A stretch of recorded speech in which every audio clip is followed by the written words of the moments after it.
Bienvenue dans Le Monde selon l'IFRI, un podcast de l'Institut français des relations internationales. Je suis Marc Ecker, directeur adjoint de l'IFRI et rédacteur en chef de la revue Politique étrangère. Je co-anime ce podcast avec Cathy Hamilton, chargée de projet à l'IFRI. Bonjour Cathy. Bonjour Marc, bonjour à tous. L'objectif de ce podcast est de vous donner un aperçu de la richesse de la production de l'IFRI et de transmettre des clés de compréhension du monde dans lequel nous vivons. Pour cet épisode, nous avons le plaisir de recevoir Héloïse Fayet, chercheuse au Centre des études de sécurité de l'IFRI, où elle s'occupe plus spécifiquement du programme Dissuasion et Prolifération. Elle est co-responsable d'un projet appelé le Réseau nucléaire et stratégie nouvelle génération, RNS-NG. Héloïse Fayet a récemment organisé une conférence intitulée « Quelle dimension européenne pour la dissuasion nucléaire française ?» Cette conférence nous offre une bonne opportunité d'évoquer un domaine qui revient dans l'actualité depuis quelques années. Des expressions telles que grammaire nucléaire, dissuasion élargie, sanctuarisation agressive, stricte suffisance ou encore épaulement sont maintenant employées régulièrement. Il nous a semblé utile de faire œuvre de pédagogie et de poser dans cet épisode les bases d'une bonne compréhension des doctrines et pratiques nucléaires. Héloïse, bonjour et merci d'avoir accepté de venir à ce micro. Bonjour. Pour commencer, j'aimerais vous poser une question large. Comment analysez-vous le retour du fait nucléaire dans les rapports de force entre États ? On constate depuis effectivement 2014 très clairement un retour plus large de la compétition stratégique et de la rivalité entre États avec la fin de ce qu'on a pu appeler les dividendes de la paix, mais aussi la fin de la guerre contre le terrorisme et de la guerre de 20 ans. Et dans ce renouveau des rapports de force, le nucléaire joue un rôle primordial assez semblable à celui qu'il jouait en réalité pendant la guerre froide. On a complètement oublié, je trouve, le fait que pendant la guerre froide, on parlait de dissuasion nucléaire très régulièrement. Les médias, notamment, étaient habitués à faire de longs sujets sur la dissuasion nucléaire, sur les armements français, américains, sans que ça ne provoque la même folie, j'ai envie de dire, que l'on voit maintenant, où chaque fois que le président Poutine, par exemple, prononce le mot nucléaire, il y a tout de suite une surinterprétation par les médias de ce qu'il se passe et du poids, en fait, du nucléaire dans la guerre en Ukraine, et on en parlera après. Cependant, il y a quand même aussi une modernisation globale des arsenaux nucléaires dans tous les États dotés de l'arme nucléaire, donc la France, le Royaume-Uni, la Chine, la Russie et les États-Unis, et en parallèle un effondrement de ce qu'on appelle la maîtrise des armements, et donc ce sont tous les traités qui ont été signés pendant la guerre froide ou après et qui permettaient d'encadrer la pratique du nucléaire par les États dotés. Et donc plus largement, on voit vraiment une désinhibition de la violence, qu'elle soit conventionnelle, comme on le voit en Ukraine ou aussi au Moyen-Orient, et une violence nucléaire, le retour d'une rhétorique nucléaire dont on avait oublié en fait l'existence. Parlons maintenant plus précisément de la Russie. Quel rôle joue le nucléaire dans la guerre en Ukraine ? Le nucléaire joue un rôle primordial dans la guerre en Ukraine, et ça ne date pas en réalité de février 2022, mais on peut remonter à 2014 avec l'annexion de la Crimée. L'annexion de la Crimée qui, malheureusement, n'avait pas provoqué beaucoup de réactions en Occident, en tout cas de réactions au niveau sécuritaire et militaire, notamment parce que l'Occident a été dissuadé d'intervenir à cette époque par le fait que la Russie possède des armes nucléaires et donc était susceptible potentiellement de répliquer nucléairement si jamais il y avait peut-être des réactions trop violentes, ou en tout cas, ça a été perçu comme tel dans les chancelleries occidentales. Et on a le même dilemme aujourd'hui, c'est-à-dire quel degré d'escalade on peut se permettre, donc quel degré d'intensité du soutien à l'Ukraine en termes de livraison d'armement, en termes de déploiement d'éventuelles de troupes occidentales au sol, sans provoquer, entre guillemets, même si évidemment dans ce contexte il est très important de rappeler que c'est la Russie qui est à l'origine de cette guerre, étant donné que c'est la Russie qui a agressé la souveraineté de l'Ukraine. Et donc, toute cette dimension escalatoire, en fait, elle a potentiellement une finalité nucléaire. Et c'est aussi la première fois depuis la fin de la guerre froide qu'on constate qu'un État se sert de ses armes nucléaires, alors évidemment pas directement sur le terrain, mais mobilise une rhétorique nucléaire, mobilise son arsenal nucléaire à des fins on en parlait dans l'introduction, de sanctuarisation agressive, c'est-à-dire que un État va se permettre de faire des conquêtes territoriales en ayant derrière son propre territoire sanctuarisé à l'aide de ces armes nucléaires. Cependant, le risque d'emploi d'une arme nucléaire en Ukraine, il est quand même très faible. Il faut se rassurer là-dessus. La doctrine nucléaire russe, elle est claire. Elle prévoit plusieurs cas d'usage possible de l'arme nucléaire et toutes sont relatives à une attaque directe contre la survie de l'État russe ou la survie de son appareil militaire et politique stratégique. Donc pour le moment, même les actions ukrainiennes dans la profondeur du territoire russe, donc on se souvient notamment de quelques attaques sur Moscou ou sur des raffineries en Russie, ne relèvent pas du tout de cette atteinte aux intérêts vitaux russes. Et surtout, la doctrine militaire russe prévoit là aussi des cas d'usage en fait de l'arme nucléaire. Et on se rend compte que dans le cas de l'Ukraine, c'est encore un conflit local avec des enjeux locaux et relativement peu d'acteurs impliqués. Et dans les conflits locaux, les armes nucléaires ont une vocation au contraire d'empêcher l'escalade. C'est-à-dire que le président Poutine cherche toujours là à dissuader les pays occidentaux d'approfondir leur soutien à l'Ukraine. Et ça fonctionne chez certains pays, donc notamment par exemple en Allemagne, pays qui se montre assez frileux face à la perspective d'augmenter le soutien à l'Ukraine, en partie parce qu'ils n'ont pas du tout cette grammaire stratégique, cette pratique de la dissuasion nucléaire, cette pratique de l'escalade et de la dissuasion entre États que peut avoir par exemple la France ou les États-Unis. Vous venez de parler des États-Unis, justement face à cette posture russe. Qu'est-ce qu'on peut dire des États-Unis et plus largement de l'OTAN ? Peut-être que vous pouvez commencer en expliquant le concept de dissuasion élargie. Les États-Unis, dans leur doctrine, ont deux façons d'employer leurs armes nucléaires, soit pour défendre leur territoire, donc pour dissuader d'une attaque contre leur territoire, mais aussi pour dissuader d'une attaque conventionnelle de grande ampleur ou nucléaire contre leurs alliés et partenaires.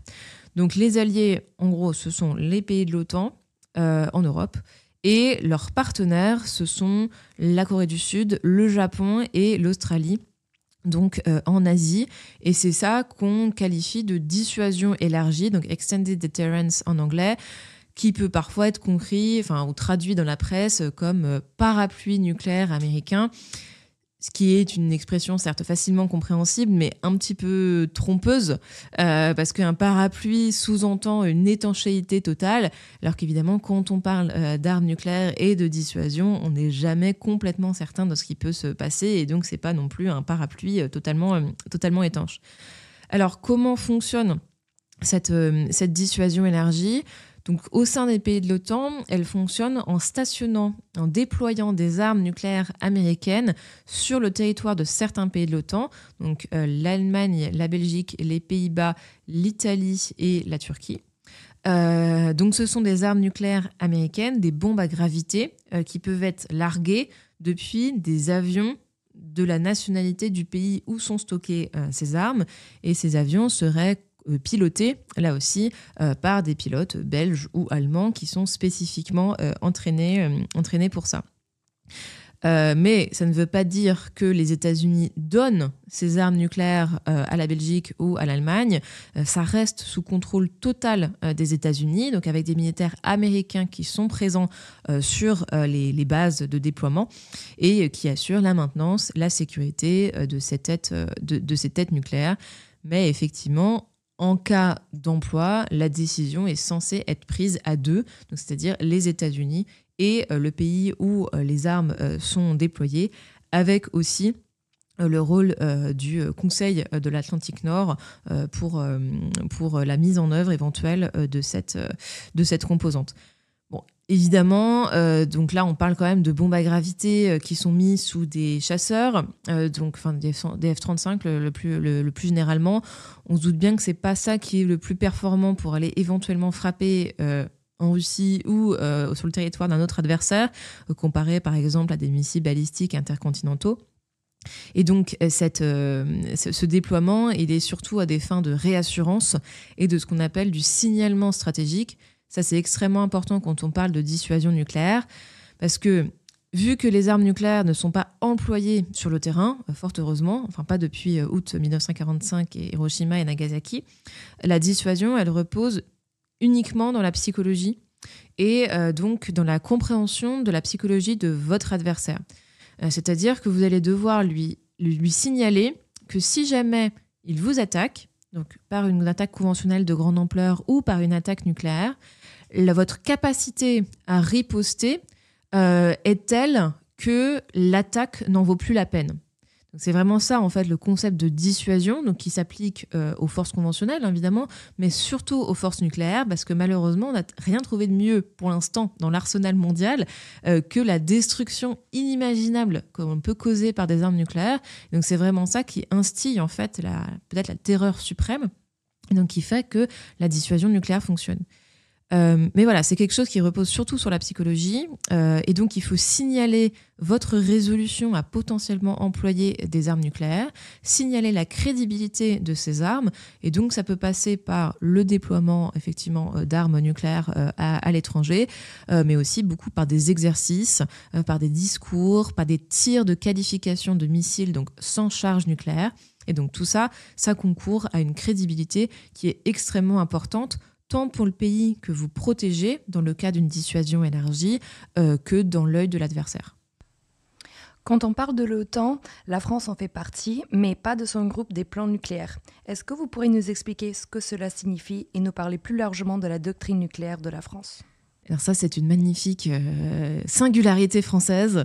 Effectivement, donc quand la France a réintégré le commandement intégré de l'OTAN, donc en 2008, c'est l'initiative du président Sarkozy, la France n'a pas intégré le groupe des plans nucléaires, donc le NATO Planning Group, qui rassemble tous les États de l'OTAN, sauf la France. Même la Suède et la Finlande, donc, qui ont récemment rejoint l'OTAN, vont rejoindre aussi le NATO Nuclear Planning Group, alors que ce sont des pays qui sont quand même très attachés au désarmement nucléaire. Cependant, la France donc, présente une doctrine un petit peu singulière au sein des États occidentaux dotés de l'arme nucléaire. Donc, quand on la compare à la doctrine américaine ou à la doctrine britannique, notamment dans son refus total de considérer une guerre nucléaire. C'est-à-dire que dans la doctrine française, l'emploi d'une arme nucléaire fait immédiatement passer le conflit à un stade politique. Et donc, c'est-à-dire qu'il n'est pas possible d'envisager un éventuel affrontement à l'aide d'armes nucléaires. Alors que dans la doctrine de l'OTAN, il y a ce concept de si la dissuasion échoue, alors il faut penser, par exemple, à un affrontement nucléaire, d'où le stationnement, on en parlait, de bombes à gravité sur le territoire de l'OTAN, qui sont en fait des armes tactiques, donc de moindre puissance par rapport aux armes stratégiques et aux missiles balistiques intercontinentaux. Et donc non, la France considère que la dissuasion ne peut pas échouer, ce qui est quand même, je trouve, un petit peu un vœu pieux parfois, et donc qu'il ne peut pas y avoir ce concept de guerre nucléaire. Et surtout, la France souhaite conserver une entière souveraineté sur ses armes nucléaires, et donc considère que même réfléchir à la planification de cibles au niveau de l'OTAN relève un petit peu d'une perte de souveraineté. Alors, c'est quand même une réflexion qui est en train de changer au niveau de l'OTAN, au niveau de la représentation française à l'OTAN, avec une évolution peut-être du NPG en lui-même, en le faisant évoluer vers quelque chose d'un petit peu plus politique et moins sur le ciblage, afin justement de permettre à la France en fait, de diffuser un petit peu plus sa doctrine nucléaire au sein de l'OTAN. Mais en réalité, quand on s'y intéresse, on se rend compte que c'est plus un blocage interne à la France.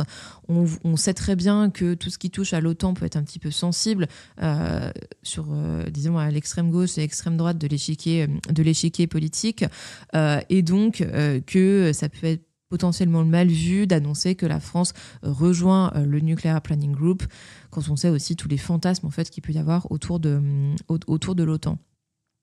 Et donc voilà, on a une doctrine nucléaire assez singulière où on retrouve aussi le concept de stricte suffisance. Donc là, on considère en fait que la France a juste assez de têtes nucléaires, donc environ 300 têtes nucléaires, pour causer les dégâts qui sont équivalents à la valeur de la France. C'est-à-dire qu'à nouveau, si un adversaire se dit « bon, je vais attaquer la France dans son intégrité territoriale, dans son intégrité de l'État », la France est prête à dire, dans ce cas-là, j'estime ma valeur à environ 300 têtes nucléaires.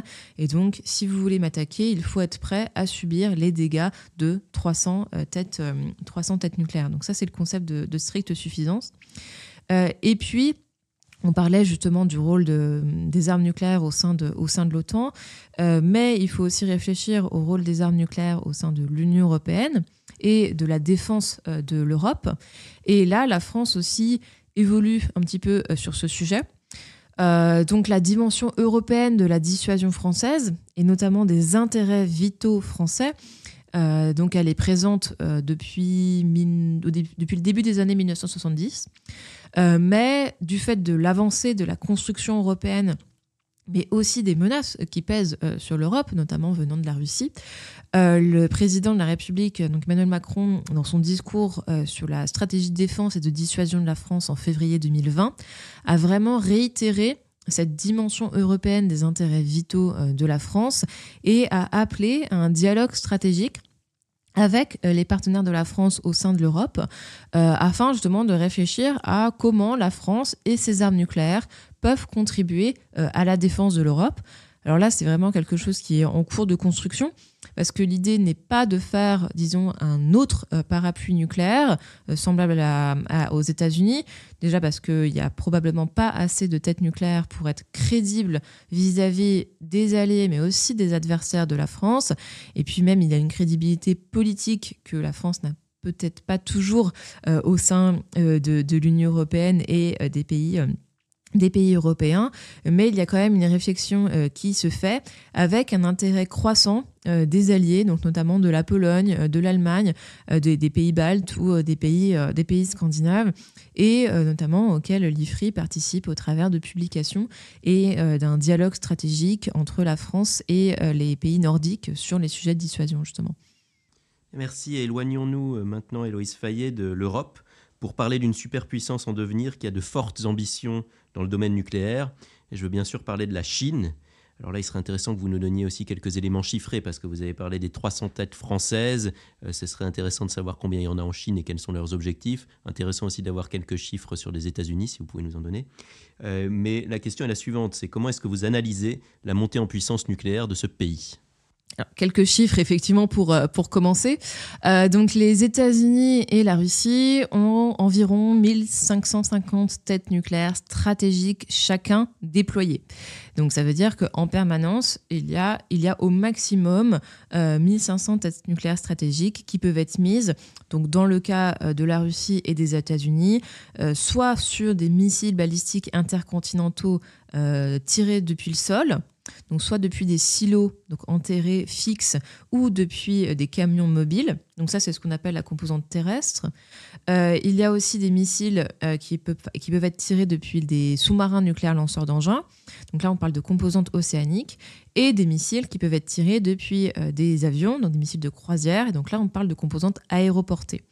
Donc pour info, la France n'a que 2 composantes. Donc de la composante océanique avec 4 SNLE et la composante aéroportée avec des rafales qui peuvent soit partir du sol, soit être embarquées sur le porte-avions Charles de Gaulle. SNLE, sous-marin nucléaire lanceur d'engins. Dans le cas de la Chine, on note une croissance vraiment très rapide de son arsenal nucléaire. Donc en 2022, l'arsenal était estimé environ à 350 têtes nucléaires stratégiques, donc déjà un petit peu plus que la France.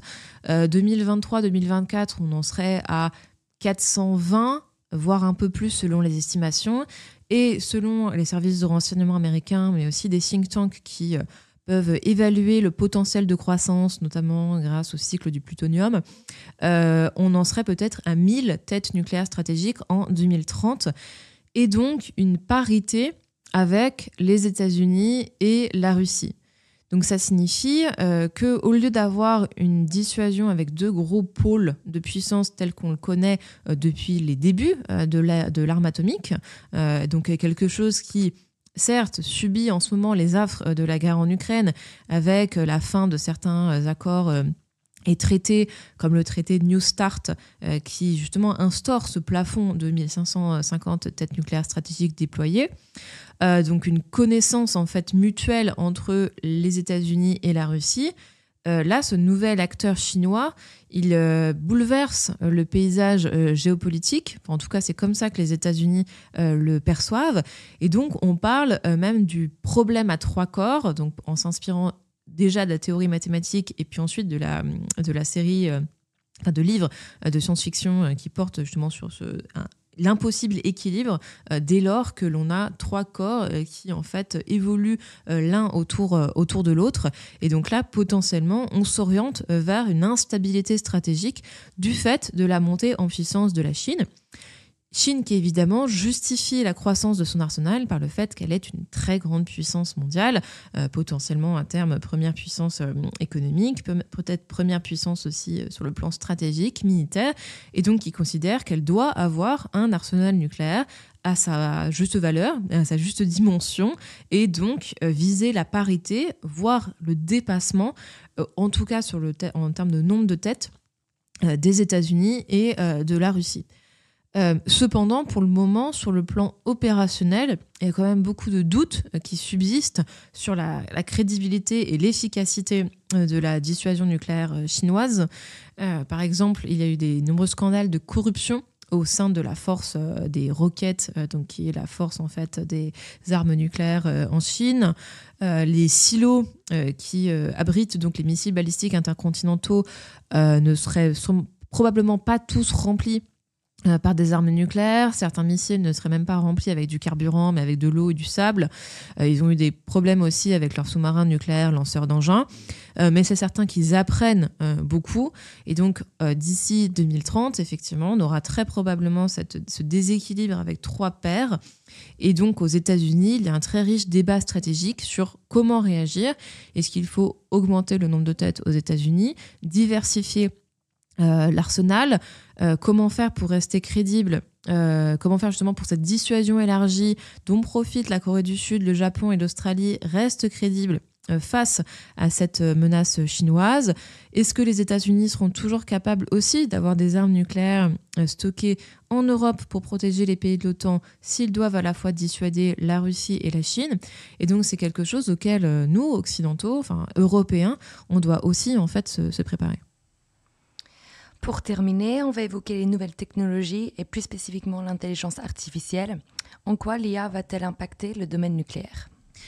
Oui, on constate une très nette modernisation des arsenaux nucléaires, donc tant sur le sujet des vecteurs, donc en fait des missiles en eux-mêmes. On a beaucoup parlé de l'hypersonique. Alors c'est un petit peu surcoté pour le moment, parce qu'en réalité, un missile balistique a des caractéristiques assez semblables aux missiles hypersoniques, mais c'est certain qu'il y a de nouvelles technologies qui émergent et qui ont potentiellement un rôle soit stabilisateur, soit déstabilisateur sur la dissuasion nucléaire. Et c'est le cas de l'intelligence artificielle qui, d'un côté, peut avoir des effets bénéfiques.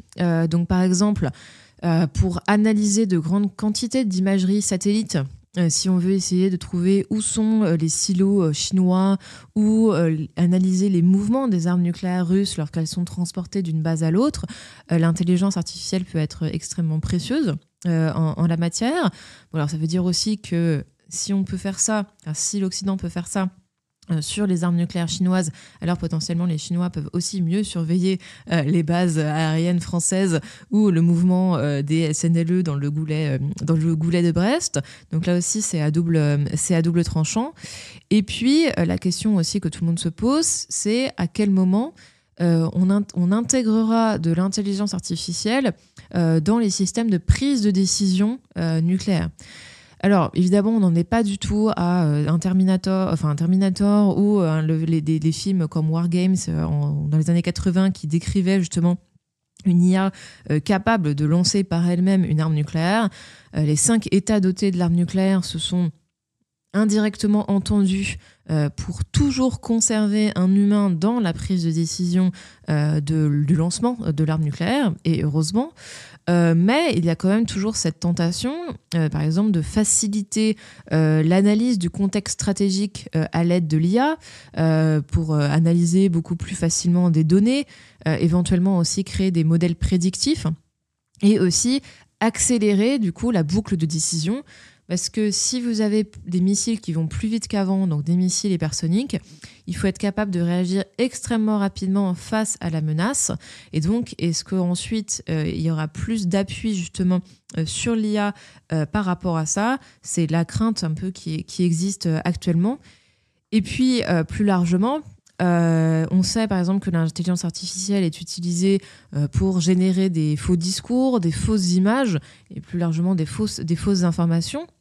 Et donc, si jamais il y a un excellent deepfake, donc une fausse vidéo, je sais pas, du président Macron ou de Kim Jong-un, par exemple, qui annonce que, vu le contexte géopolitique, il a décidé d'une frappe nucléaire contre tel ou tel pays, qu'est-ce qui se passe? Enfin, techniquement, on espère évidemment que le pays concerné, le pays nommé, a des systèmes de communication très fiables avec la France.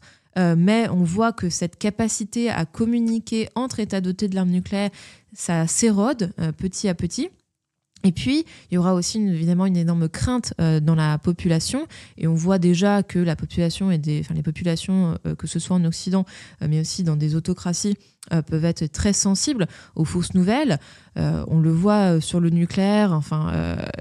Quand il y a des menaces nucléaires de Vladimir Poutine, qu'elles soient vraies ou fausses d'ailleurs, à chaque fois, il y a une très grande crainte au sein de l'opinion publique occidentale. Et c'est justement ce que cherche le président russe. Il cherche à affecter le soutien en Occident pour l'Ukraine en faisant planer la menace d'une riposte nucléaire. Donc voilà, l'IA, avec toutes ses applications possibles et inimaginables, représente vraiment un nouveau défi pour la stabilité stratégique et pour tous les mécanismes qui ont pu être mis en place depuis en fait l'invention de l'arme nucléaire et donc depuis 1945. Juste une petite précision, vous avez parlé de 5 États dotés, donc il faut rappeler que c'est au sens du traité de non-prolifération, mais qu'il y a d'autres États qui se sont dotés de l'arme nucléaire, mais qu'on ne qualifie pas d'États dotés. Peut-être que vous pouvez expliquer ça rapidement. Donc en tout, dans le monde, il y a 9 États détenant l'arme nucléaire, possédant l'arme nucléaire. Il y en a 5 qui l'ont fait avant l'entrée en vigueur du traité de non-prolifération nucléaire, donc avant 1970, donc qui sont, coïncidence ou non, les 5 membres permanents du Conseil de sécurité des Nations Unies. Donc la France, le Royaume-Uni, la Chine, l'URSS devenue Russie et les États-Unis. Et donc ça, ce sont des États dotés de l'arme nucléaire.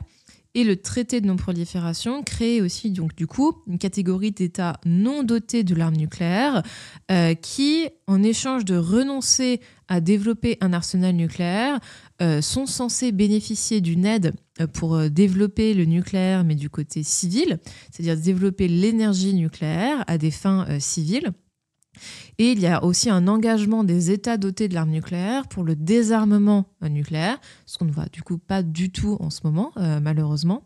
Et puis, il y a une troisième catégorie d'États, donc qui sont les États possesseurs de l'arme nucléaire, qui soit n'ont jamais signé le traité de non-prolifération nucléaire et donc ont pu développer une arme nucléaire ensuite.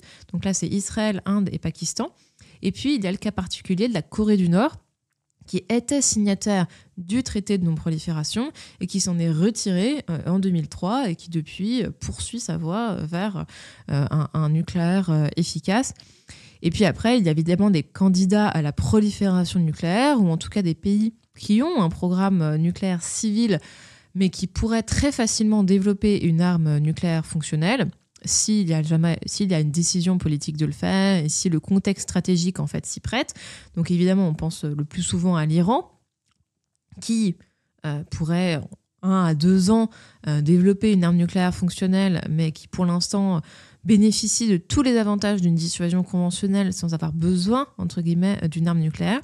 Mais il y a aussi d'autres pays, par exemple, on en parlait de la Corée du Sud, qui a un programme nucléaire civil extrêmement avancé, qui a beaucoup de missiles qui pourraient emporter une charge nucléaire. Et donc, imaginons que la Corée du Sud ne croit plus en la dissuasion élargie américaine, l'opinion publique sud-coréenne est tout à fait favorable dans ce cas-là à ce que le pays se dote de son propre programme d'armes nucléaires face à la menace nord-coréenne et à la menace chinoise. Donc on voit vraiment en fait cette désinhibition tant des États qui possèdent déjà l'arme nucléaire et qui n'hésitent pas à la mobiliser de plus en plus dans les rapports de force, dans leur rhétorique, donc qui ne se comportent pas du tout en puissance nucléaire responsable, comme on pourrait l'attendre d'elle. Et puis, constatant que malheureusement, le nucléaire aide dans les rapports de force et aide à avoir un statut, il y a donc des pays qui se disent que la seule solution pour se protéger, c'est potentiellement de développer une arme nucléaire et donc de mettre à bas le régime de non-prolifération. Bien, Héloïse Fayet, merci beaucoup d'avoir participé à ce podcast. Chers auditeurs, n'hésitez pas à vous abonner au podcast Le Monde selon l'IFRI sur votre plateforme préférée et à suivre l'Institut français des relations internationales sur les réseaux sociaux. À bientôt pour un prochain épisode.